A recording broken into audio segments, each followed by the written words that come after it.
Praise lord. అందరికీ వందనాలండి. వాక్యంలోకి వెళ్ళే ముందు ఒక చిన్న ప్రార్థన చేసుకుందాం. సర్వోన్నతుడా, సర్వశక్తిమంతుడా, కృపగల దేవా, దయగల మా తండ్రి, నీకు లెక్కలేని స్తోత్రాలు చెల్లించుకుంటున్నాం ప్రభా. గడిచిన కాలం అంతే మమ్మల్ని కాచి కాపాడి సజీవ రెక్కలలో ఉంచినందుకు నీకు స్తోత్రాలు, నీకు వందనాలు. వాక్యము విని వాక్యం ద్వారా అనుసరించే భాగ్యము దయచే ప్రభా. మాకు జ్ఞానమును తెలివిని దయచే ప్రభా. వినిచున్న వారికి చూచుచున్న వారికి ప్రతి ఒక్కరికి మారు మనసు దయచేయమని అడుగుచున్నాను తండ్రి. ఆమేన్. ఆమేన్. రూతు కోసము మనందరికీ తెలిసిందే కదండి. రూతు కోసము ప్రతి ఒక్కరము కూడా బైబిల్లో వినే ఉంటాము, చూసే ఉంటాము, చదివే ఉంటాము. బైబిల్లో చాలా అత్తకే లోబడిన స్త్రీ ఆమె. అత్త యందు ఎంతో వినయమును విధేయతను కలిగిన స్త్రీ ఆమె. రూత్ అనేది ఒక స్త్రీ పేరు. ఇది బైబిల్లోని రూతు గ్రంథంలో ప్రధాన పాత్రలో ఆమె మోయాబు దేశానికి చెందినది. కానీ తన అత్త నయోమితో కలిసి ఇజ్రాయేలుకు తిరిగి వస్తుంది. ఆమె నమ్మకత్వము, దయ మరియు దేవుని పట్ల భక్తి ప్రసిద్ధి చెందినది. ఎవరు? రూతు. రూతు గురించి మనం చాలా తెలుసుకోవాలి. రూతులాగా మనం ఎవరు ఉండగలుగుతున్నాం? ఏ స్త్రీ అయినా ఉండగలుగుతుందా రూతులాగానే? ఏ స్త్రీ అయినా అత్తకి లోబడి ఉంటుందా? లేకపోతే పెద్దలకి లోబడి ఉంటుందా? ఏ స్త్రీ అయినా సరే అత్తకి లోబడిన కానీ లేకపోతే పెద్దలకి లోబడి కానీ మర్యాద కలిగిన స్త్రీలు ఈ రోజులో ఎవరున్నారు? ఎవరును కూడా లేరు. ప్రతి ఒక్కరు కూడా ఎవరి ఇష్టానుసారంగానే వాళ్ళే చేస్తూ ఉన్నారు. ఎవరికి నచ్చినట్టు వాళ్ళే తిరుగుతూ ఉన్నారు. కానీ దేవునికి ఒక రోజున మనం లెక్క అప్పగించుకోవాలని మాత్రం మనం మర్చిపోకండి. రూతు మొదటి నుంచి కొన్ని అధ్యాయాలు చూద్దామండి. న్యాయాధిపతులు ఏలిన దినముల యందు దేశంలో కరువు కలుగగా యోధా బెత్లెహేము నుండి ఒక మనుషుడు తన భార్యను తన 2 కుమారులను వెంటబెట్టుకుని మోయాబు దేశమున కాపురం ఉండుటకు వెళ్ళెను. ఆ మనుషుని పేరు ఎలేమెకు. అతని భార్య పేరు నయోమి. అతని 2 కుమారుల పేర్లు మహ్లోను, క్లియోను. వారు యోధా బెత్లెహేము వారైన ఎఫ్రాయితీయులు. వారు మోయాబు దేశమునకు వెళ్ళి అక్కడ కాపురం ఉండిరి. నయోమి పెనిమిటి అయిన ఏలియాకు చనిపోయిన తరువాత ఆమెయు ఆమె 2 కుమార్తెలను పిలిచి వారు మోయాబు స్త్రీలను పెండ్లి చేసుకునిరి. వారిలో ఒకదాని పేరు వర్ప, రెండవ దాని పేరు రూతు.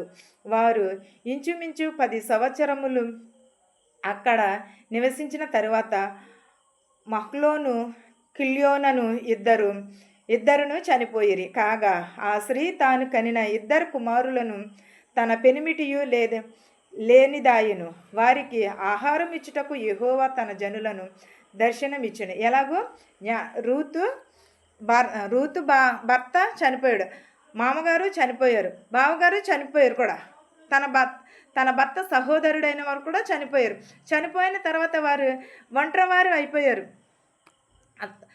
కేవలం 3 స్త్రీలు మాత్రమే ఉన్నారు. 3 పురుషులు కూడా చనిపోయారు. చనిపోయినను కూడా వారు ఎలా బ్రతకగలరు? పురుషులు లేకపోతే మనం బ్రతకగలదుమా? లేకపోతే పురుషుని తోడు లేకపోతే మనం ఆడవారి పాటు ఎంతవరకు అండి? ఆడదాని పాటు కొండెక్కదని పెద్దలు చెప్తూ ఉంటారు కదా.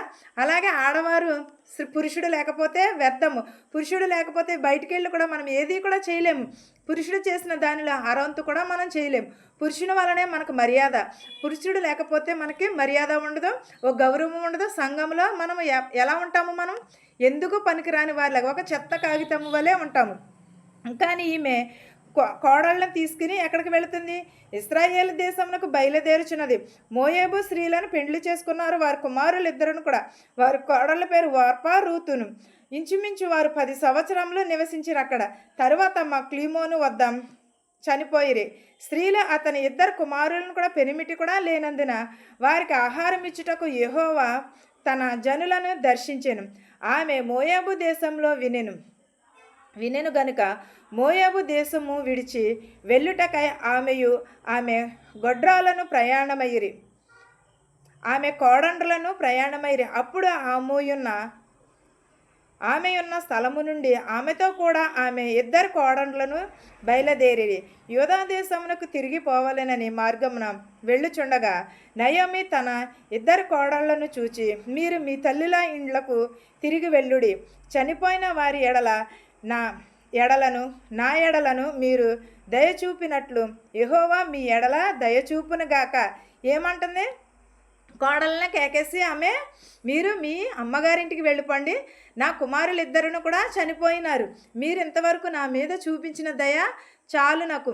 యెహోవా మనకి ఆహారం ఇచ్చుటకు దర్శించుచున్నాడు, కానీ మనకి ఆహారం లేనందున నేను మిమ్మల్ని పోషించలేను కాబట్టి మీ అమ్మగారి వీళ్ళకి వెళ్ళిపోండి అని అంటుంది. కానీ వార్ప అయితే వెళ్ళిపోయింది, కానీ రూత్ అయితే అత్తగారిని అలాగే అంటబెట్టుకున్నది.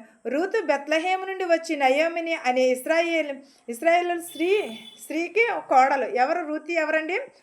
బెత్లెహేము నుండి వచ్చిన నయోమి అనే స్త్రీ కోడలు. ఆమె భర్త పట్ల రూతు చాలా వినయం కలిగి ఉన్నది.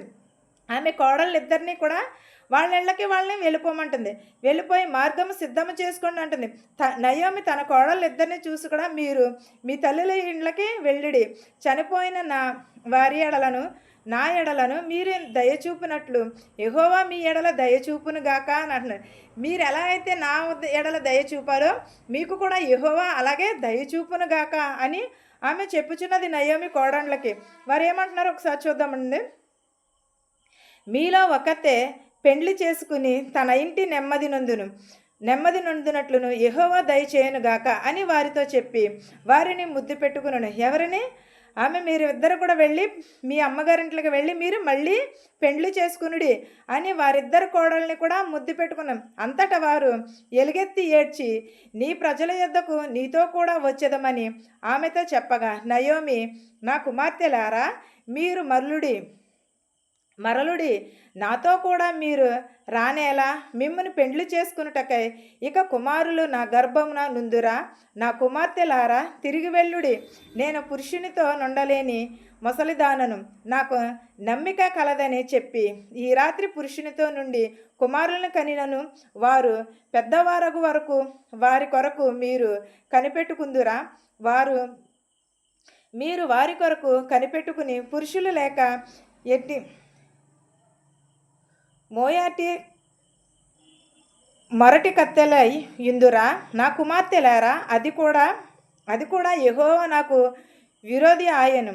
అది మిమ్మును నొప్పించుట కంటే నన్ను మరి ఎక్కువగా నొప్పించినదని వారితో చెప్పాను. ఎలాగూ? నేను మిమ్మల్ని కుమారులను కనుటకు నేను ముసలిదానను. ఒకవేళ నేను పిల్లలను కని పెంచేంతవరకు కూడా మీరు ఈలోపు మీరు ఉండలేరు. మీరు మీ అమ్మగారు వీళ్ళకి వెళ్ళి అక్కడనే ఉండి మీ తల్లిదండ్రులు చెప్పినట్టు వినమని చెప్తుంది. ఏ అత్తగారండి ఈ రోజుల్లో అలా చెప్పేది? నా కుమార్తెలారా అంటుంది. కూతురు లేని కుమార్తెలాగా చూసేవారు ఎవరున్నారు? కానీ నయోమి అయితే అలా కాదు కదా. నా కుమార్తెలారా అని పిలిచి వెళ్ళి మీరు మీ అమ్మగారింటికి వెళ్ళి మీరు గర్భమును కుమార్తెను పెళ్లి పురుషునితో ఉండలేని ముసలిదానని అంటుంది. ఈ రాత్రి నేను ఒకవేళ ముసలిదా ఉండినాను కూడా, మీరు కనినా కూడా అది పెరిగి పెద్దవారయ్యేంత వరకు మీరు ఉండలేరు. నొప్పించుటకే కానీ మరి ఎక్కువ నొప్పించిదిరని చెప్పాను. వారు ఎలుగెత్తి ఏడవగా వార్ప తన అత్తను ముద్దు పెట్టుకునేను. రూతు ఆమెను హత్తుకునేను. ఇట్లుండగా ఆమె, ఇదిగో నీ తోడుకోడలు తన జనుల యొద్దకును దేవుని యొద్దకును పోయినదే, నీవును నీ తోడుకోళ్ళే వెంబడింపమనెను. వార్ప ఏం చేస్తున్నదండి? వారి అమ్మగారింటికి వెళ్ళిపోయినది. నువ్వు కూడా అలా వెళ్ళిపోమని నయోమి రూతుతో చెప్పుచున్నది. రూతు ముద్దు పెట్టుకుని ఏమని? దేవుని యొద్దకు తిరిగిపోయేదనే అనేని. నీవును కూడా నీ తోడుకోళ్ళ వలె వెళ్ళమని చెప్పినది. అందుకు రూతు ఏమన్నది? నా వెంబడి రావద్దనియు నన్ను పెట్టమనియు నన్ను బ్రతిమాలు కొనవద్దు. నీవు వెళ్ళు చోటకే నేను వచ్చేదను, నీవు నివసించిన చోటనే నేనును నివసించేదను. నీ జనమే నా జనులు, నీ దేవుడే నా దేవుడు. ఏమని చెప్పుచున్నది రూతు? నువ్వు నన్ను విడిచిపెడతానని కానీ, నువ్వు నన్ను వెళ్ళిపోమని కానీ నన్ను అనవద్దు. నేను బ్రతికినంత కాలము కూడా నీతోటే ఉంటాను అని బ్రతిమాలు కొనవద్దు. నన్ను బ్రతిమాలు కొనవద్దు. నీవు వెళ్ళిన చోటే నేను వస్తాను, నీవు నివసించిన చోటే నేను కూడా నివసించేదాన్ని. నీ జనమే నా జనము, నీ దేవుడే నా దేవుడు అని చెప్పే కోడళ్ళు ఈ రోజుల్లో ఎవరన్నారా? కనీసం అత్తవారి తరపున ఎవరన్నా వస్తే చూసే కోడళ్ళు అన్నారా ఈ రోజుల్లోని? ఎవరైనా సరే అత్తగారి తరపున ఒకళ్ళైనా సరే వస్తే ఎవరైనా చూస్తున్నారా? ఎవరైనా కూడా కానీ రూతు ఏం చేసినది? చాలా, నీ జనమే నా జనమత్త అని చెప్పుచున్నది. నీ చుట్టాలే నా చుట్టాలు, నీ బంధువులే నా బంధువులని చెప్పుచున్నది. కానీ ఈ రోజుల్లో అత్తవారి తరపున వస్తే ఎవరో ముఖం ఎలా మార్చేసుకుంటున్నారు. అత్తగారికి తిండి పెట్టాలని పెళ్ళైన రెండో రోజునే ఏరే వండేసుకుంటున్నారు ఈ రోజుల్లోనే. కానీ ఆమె రూతు చాలా వినయం కలిగినది, దైవభక్తి కలిగినది, దేవుని ఎడల భయమును కలిగినది, పెద్దల ఎడల వినయము కలిగినది. కాబట్టే ఆమె నీ బంధువులే నా బంధువులు, నీ వారే నా వారు, నీ దేవుడే నా దేవుడని చెప్పుచున్నది రూతు. కానీ ఎంత ఎంత మంచిదో కదండి, ఎంత మంచి మనసు కలిగినదో కదా రూతు. చాలా మనం కూడా అలాంటి మనసును కలిగి ఉండాలి. మనము కూడా అలాంటి విధేయతను, నేను నివసించేదాను, నీ జనమే నా జనమని, నీ దేవుడే నా దేవుడని చెప్పుచున్నది అని బ్రతిమాలుకునిచున్నది. నీవు మృతి పొందిన చోటనే నేను కూడా మృతి పొందేదాను, అక్కడనే పాతి పెట్టబడాను. మరణము తప్ప మరి ఏదును నిన్నును నన్నును ప్రత్యేకించిన ఎడల యెహోవా నాకు ఎంత కీడైనను చేయగా అనేక అనెను. అతనితో కూడా వచ్చుటకు ఆమె మనసు కుదరదని నయోమి కలుసుకునినప్పుడు అందును గూర్చి ఆమెతో మాట్లాడుట మానెను. గనుక వారిద్దరూ బెత్లెహేమునకు వచ్చిరి. ప్రయాణము చేసిరి. వారు బెత్లెహేమునకు వచ్చినప్పుడు ఆ ఊరి వారు, యమా బుడిగి నీ జనమే నా జనమని అత్తగారికి ఆమె తోడ్పడింది. మనం ఈ రోజుల్లో అయితే ఎవరున్నారు? అలాంటి వారు ఎవరును కూడా లేదు. మనము కూడా రూతు వలె మనము అత్తగారి ఎడల ప్రేమను విధేయతను కలిగి ఉండాలని కోరుచున్నాను. ఈ వాక్యమును మీకును మాకును మనందరికీ తోడయ్యుండును గాక. ఆమేన్. ప్రార్థించుకుని స్తుతులపైన ఆసీనుడైన దేవా, నీకు స్తోత్రాలు, నీకు వందనాలు నాయన ప్రభ. కృపగల దేవా, దయగల మా తండ్రి, నీకు లెక్కలేని స్తోత్రాలు నాయన ప్రభ. గడిచిన కాలమంతయు ప్రభ మమ్మల్ని కాచి కాపాడి సజీవ రెక్కలలో ఉంచినందుకు నీకు స్తోత్రాలు నాయన ప్రభ. నాయన నీకు వందనాలు నాయన ప్రభ. మా శత్రువులు మిత్రువులు దీవించమని అడుగుచున్నాం ప్రభ. ధనికులనేమి భేదలనేమి దీవించమని అడుగుచున్నాం ప్రభ. పిల్లలు లేని వారికి పిల్లలు దయచేయమని అడుగుచున్నాం ప్రభ. గర్భిణీ స్త్రీలకు సులువైన కనుపు దయచేయమని అడుగుచున్నాం ప్రభ. ప్రతి ఒక్కరి కుటుంబంలో శాంతిని సమాధానం దయచేయమని అడుగుచున్నాం ప్రభ. ఉద్యోగం లేని వారికి ఉద్యోగములు దయచేయమని అడుగుచున్నాం ప్రభ. ప్రతి ఒక్కరికి శాంతిని సమాధానమును దయచేయమని అడుగుచున్నాను నాయన ప్రభ. బస్సుల్లో వెలిచినటు వారిని, రైల్లో వెలిచినటు వారిని, హెలికాప్టర్లో వెలిచినటు వారిని, ఆటోలో వెలిచినటు వారిని, ప్రతి ఒక్కరిని ప్రభ సురక్షితంగా వారి గృహాలకి చేర్చమని అడుగుచున్నాను ప్రభ. ప్రతి ఒక్కరిని ప్రభ క్షేమంగా చేర్చమని అడుగుచున్నాను నాయన ప్రభ. నాయన నీకే స్తోత్రములు వందనాలు చెల్లించుకునిచున్నాను నాయన ప్రభ. నీటి బుడగలాంటి జీవితంలో నాయన ప్రభ, మట్టివారు నాయన ప్రభ నీకు స్తోత్రాలు చెల్లించుకునిచున్నాను ప్రభ. మాకు ఈ తరుణం ఇచ్చినందుకు నీకు లెక్కలేని స్తోత్రాలు యేసయ్యా, నీకు వందనాలు నాయన. నేను యవనస్తులను దీవించినాను ప్రభ, యవనరాలను దీవించినాను, బాలికలని బాలింతలని ప్రభ. గర్భిణీ స్త్రీలకు సులువైన కనుపు దయచేయమని అడుగుచున్నాను ప్రభ. పిల్లలు లేని వరకు పిల్లలు దయచేయమని అడుగుచున్నాను ప్రభ. నేను ఎవరెవరైతే ప్రభ ఏ వాహనములు అయితే నడుపుచున్నారో వారి వాహనములను ప్రభ క్షేమంగా వారి గృహాలకు చేర్చమని అడుగుచున్నాము నాయన ప్రభ. ఇతర దేశంలో పనిచేసుకుంటున్న వారికి శక్తిని బలమును దయచేయమని అడుగుచున్నాం ప్రభ. మెడికల్కి వెళ్తున్నారు ప్రభ, మెడికల్లో పాస్ అయ్యేటకు సహాయం చేయను ప్రభ. పీసీసీకి వెళ్తున్నారు ప్రభ, పీసీసీ అయ్యేటకు సహాయం చేయమని అడుగుతున్నాను ప్రభ. నేను ప్రతి ఒక్కరి కుటుంబంలో శాంతిని సమాధానమును దయచేయమని అడుగుచున్నాను ప్రభ. నీ కనికరమును నీ దయను దయచేయమని అడుగుచున్నాను ప్రభ. నాయన నీకు వందనాలు, నీకు స్తోత్రాలు నాయన ప్రభ. నాయన యేసయ్యా నీకు స్తోత్రాలు ప్రభువ. నేను ప్రభ చిన్న బిడ్డ నాయన ప్రభ గుండె నీర్చంతో ఉన్నది ప్రభ. ఆ బిడ్డను స్వస్థపరచు, ఆ బిడ్డను బాగు చేయమని అడుగుచున్నాం ప్రభ. అలాంటి వారు ప్రభ ఎంతమంది ఉన్నారో వారందరినీ కూడా బాగు చేయమని అడుగుచున్నాం ప్రభ. జ్వరములతో ఉన్నారు నాయన ప్రభ, అనేకమైన నేచములు రోగములతో బాధపడుచున్నారు ప్రభ. వారి రోగములను తీసివేయమని అడుగుచున్నాము ప్రభ. మాకు తెలిసిన వారిని కానీ తెలియని వారు కానీ ప్రభ ప్రతి ఒక్కరిని దీవించి ఆశీర్వదించమని అడుగుచున్నాం ప్రభ. మా దేశాలని మా సంఘాలని దీవించమని అడుగుచున్నాం ప్రభ. ప్రతి ఒక్కరి కుటుంబంలో శాంతిని సమాధానమును దయచేయమని అడుగుచున్నాం ప్రభ. గెలుచున్న వారిని వచ్చుచున్న వారిని కూడా దీవించి ఆశీర్వదించమని, వారి గృహాలకి సురక్షితంగా చేర్చమని అడుగుచున్నాం ప్రభ. చేయుచున్న ప్రతి ఒక్క పనిలోని తోడు నీడగా ఉండమని నజరేయుడైన యేసు నామములో అడిగి వేడుకొనిచున్నాను తండ్రి, ఆమేన్. పరలోకమందున్న మా తండ్రి, నీ నామము పరిశుద్ధపరచబడును గాక, నీ రాజ్యం వచ్చును గాక, నీ చిత్తము పరలోకమందు భూవేందు నెరవేరినట్లును మనుదినాహారం నేడు మాకు దయచేయము. మరణస్థులను మేము క్షమించిన ప్రకారము మరణములను క్షమించము. దుష్టి నుండి శోధన నుండి తప్పించము.